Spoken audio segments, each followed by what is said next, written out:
Ka na bang OFW hanggang ngayon, wala ka pa ring ipon, di ka makauwi sa Pilipinas. Ay nako, ano yung mga common na dahilan kung bakit di nakakaipon?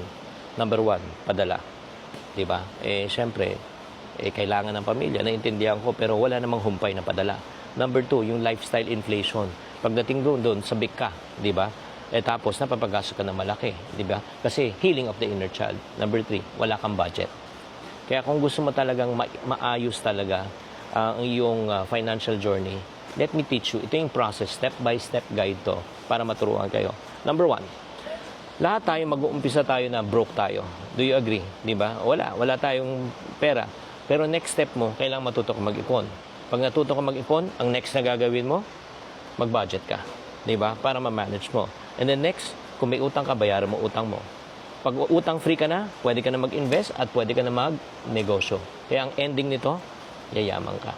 Kaya kung gusto malaman tong process na ito, I already wrote it step by step, nakabundle na. So para mag-guide ko kayo.